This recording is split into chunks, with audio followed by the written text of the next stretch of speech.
Going to discuss now the female reproductive part, that is the gynecium. Female reproductive part consists of a pistil. It is made up of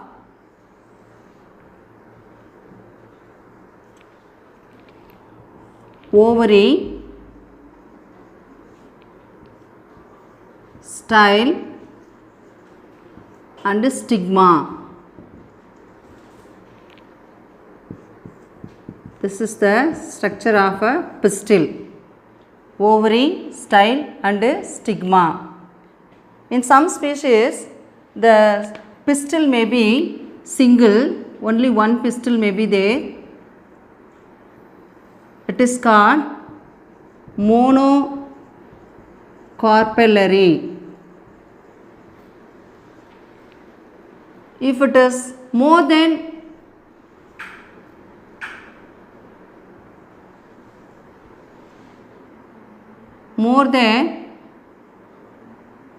one pistil is there, it is called multicarpellary. Multicarpellary. And if more than one pistil is there, that is called multicarpellary. If it is fused like this,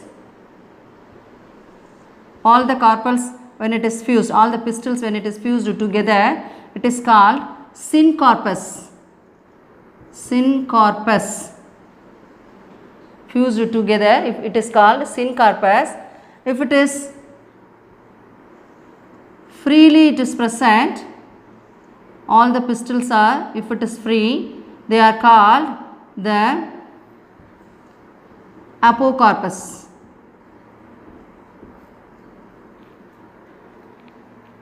In some species only one pistil is present, that is called the monocarpellary. If more than two pistils are present, two or more than two pistils are present, if it is, that is called the multicarpellary. In the multicarpellary, if all the pistils are fused together, that is called the syncarpus, and if they are free without any fusion, that is called the apocarpus.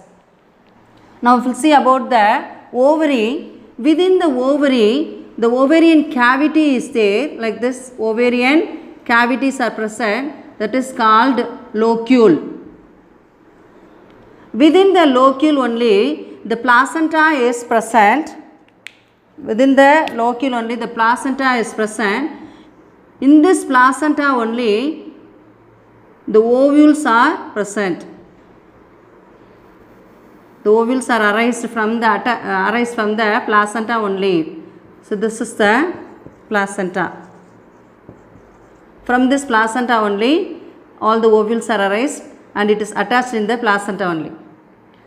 Here the stigma, it is the landing platform for the pollen grains. The pollen grains which are landing here in this stigma only.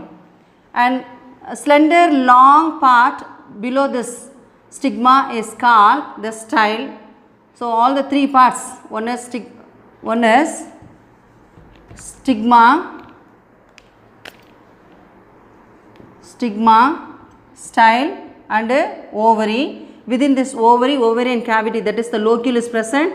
Within this locule only the placenta is there. From the placenta only the ovules are arised. These ovules are called the megasporangium. Ovule or megasporangium.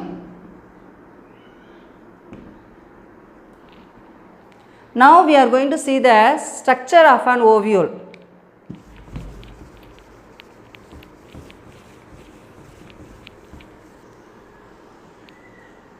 This is the structure of an ovule.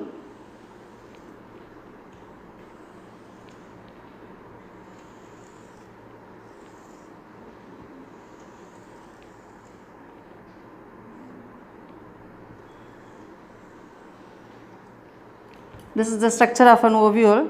The ovule consists of two main parts. One is stalk of the ovule, the stalk only called as funicle or funiculus, funicle or funiculus, and this entire portion is called the body of the ovule. Stalk and this portion is called body of the ovule. The ovule is, the body of the ovule is entirely covered by integuments. Integuments, and the integuments cover a large parenchymatous tissue at the center. This parenchymatous tissue is called nucellus. This parenchymatous tissue is called nucellus.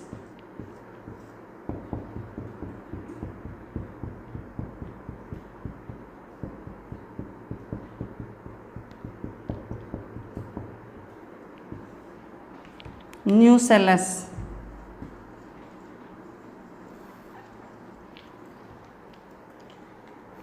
And within this nucellus there is a sporogenous cell is raised, and this will become embryo sac. This is the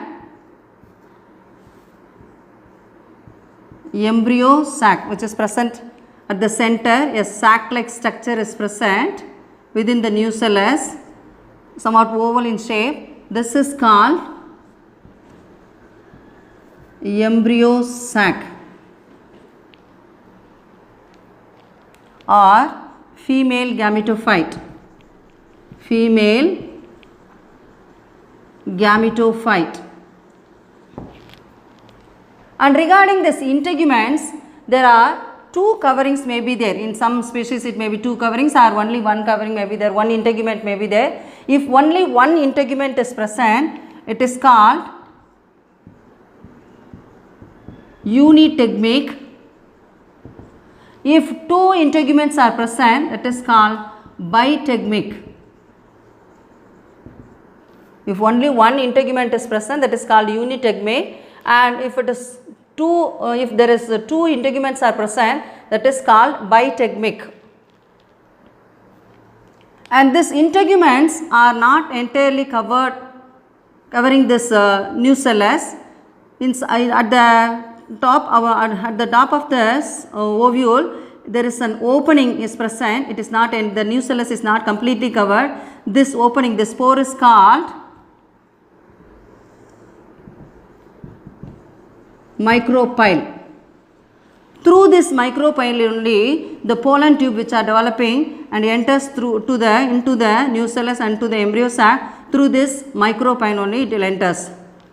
And this region where this funicle and the body of the ovule joining, this region is called hilum. The funicle and the embryo sac, that is body of the ovule, when they are joining, this region is called hilum. And this is a completely inverted ovule. See, this body of the ovule is inverted. This is the top portion and it is the base portion, but it is inverted. And because of this inverted ovule, this stalk is somewhat ridged in this region. This ridge is called raphe. This ridge is called raphe. At the center, there is a vascular supply is there. Here, the vascular supply.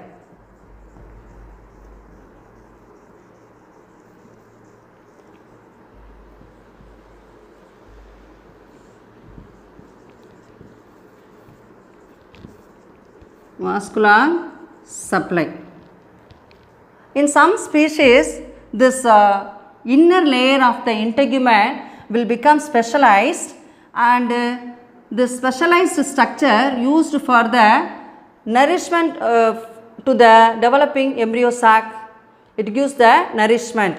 This is specially called, in some species, it is specially called endothelium.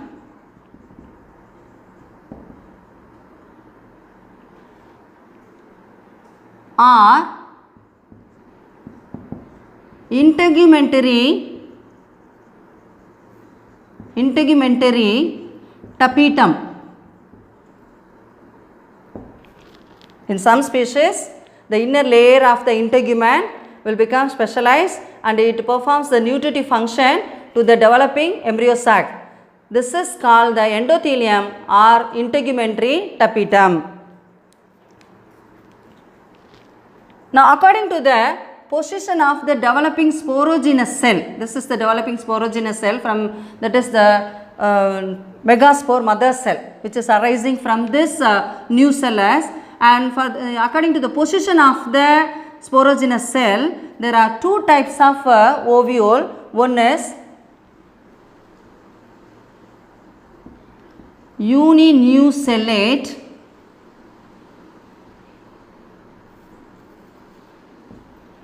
and quasi-nucellate, uninucellate and quasi-nucellate. In the uninucellate, surrounding this developing sporogenous cell, only one layer of this nucellar tissue is present. Only one layer if it is present, that is called the uninucellate. And the quasi-nucellate, more than two layers of nucellar tissues are present, that is called the quasi-nucellate. In uninucellate, only small amount of nucellar tissue is present, but in the quasi-nucellate, large amount of nucellar tissue is present. That is the difference between the uninucellate and the quasi-nucellate. Two more parts are there regarding the structure of ovule.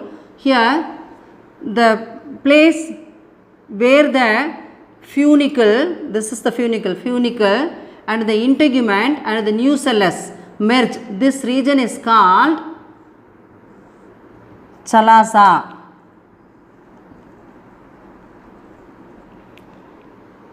Integuments, funicle and the nucellus, where all the three things meet, this region, this is called chalaza.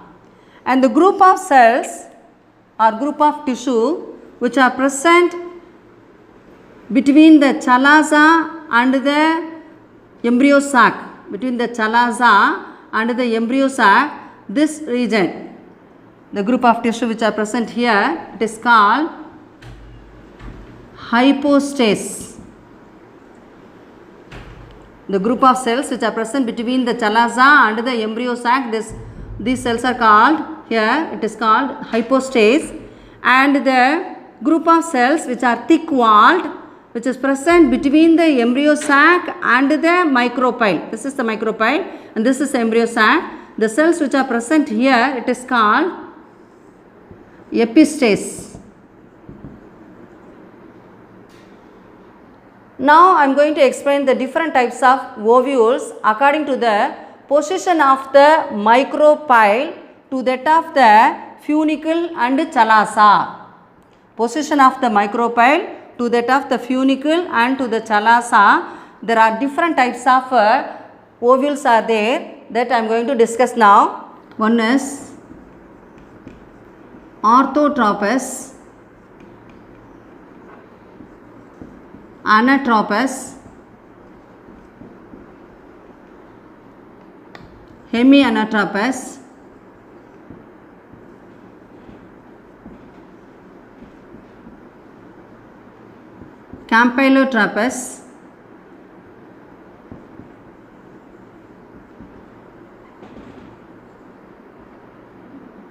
campylotropous, amphitropous,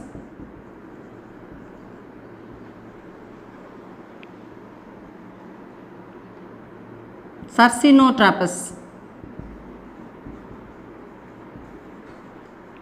Orthotropous, anatropous, hemianatropous, campylotropous and amphitropous and sarcinotropous. First I am going to explain you the orthotropous. In the orthotropous ovule, This is the stalk of the ovule, and these are the integuments.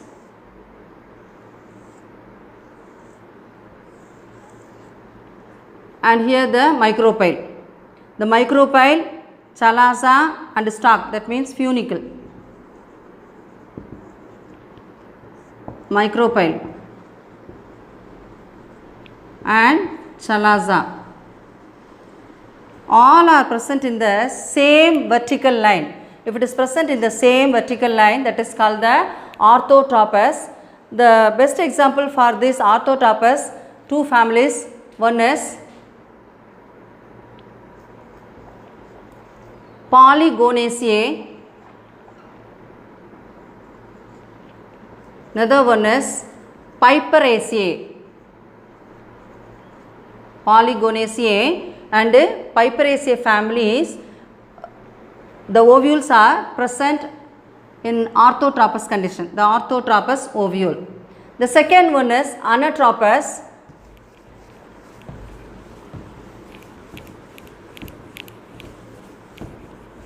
In the anatropous ovule,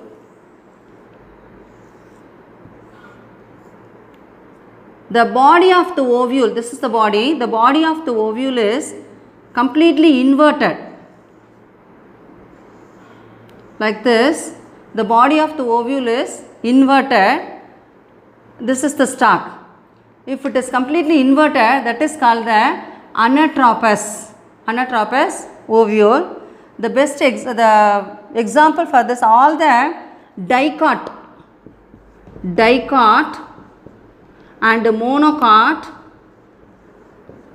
plants are having the anatropous ovules. These are the common type of ovules, and this is very important for the examination point of view. Which is a common type of ovule? The anatropous ovule is very common type, which is present in dicot and as well as the monocot plants. The next type is hemianatropous. The hemianatropous.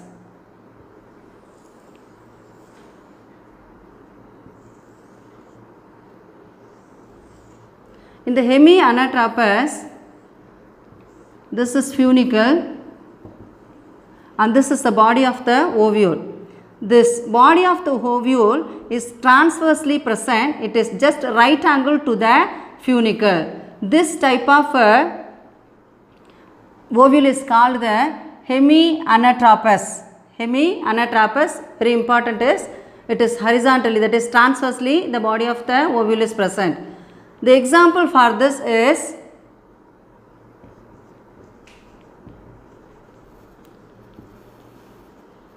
Primulaceae.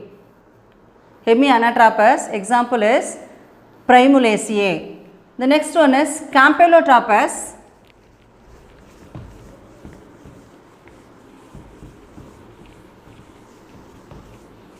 In the Campylotropous,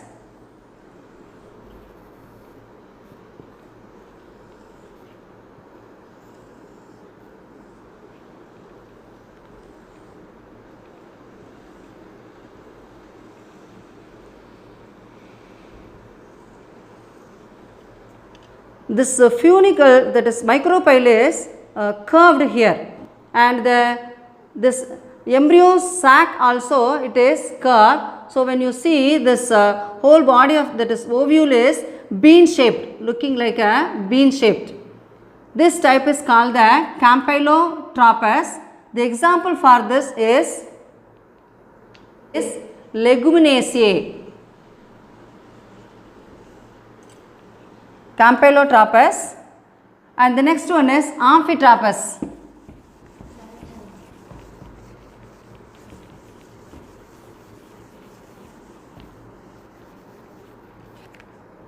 In the Amphitropous ovule,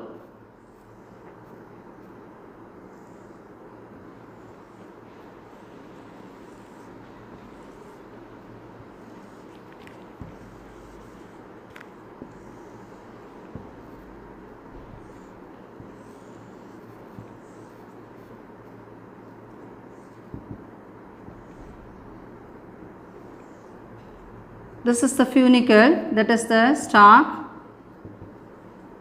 and this is the hilum. This is chalaza. The distance between the chalaza and the hilum from here to here, it is very less.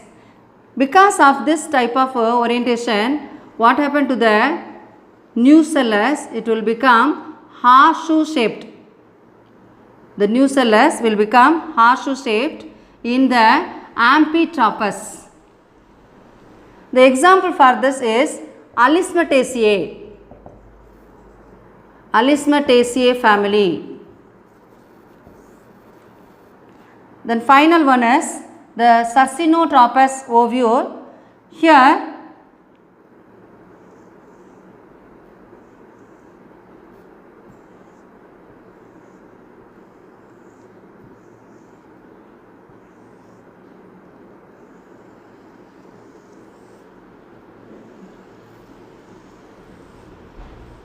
this is the funicle. This funicle is very long. If you see here, the very long funicle which surrounds the entire the body of the ovule.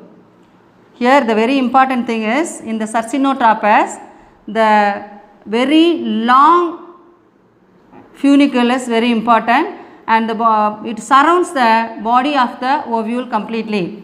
The best example for this is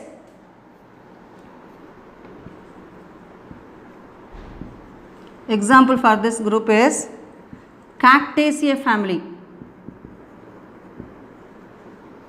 Cactaceae, cactus plant. The Cactaceae family. So far we have seen the structure of an ovule, and the next thing is Orthotropous, Anatropous, Hemitophus, Campylotropous, Amphitrophus, Sarcinotrophus. There are 6 types of ovules according to the position of the micropyle to that of the chalaza and the funicle. So I think students, it will be very helpful for your preparation. Thank you students.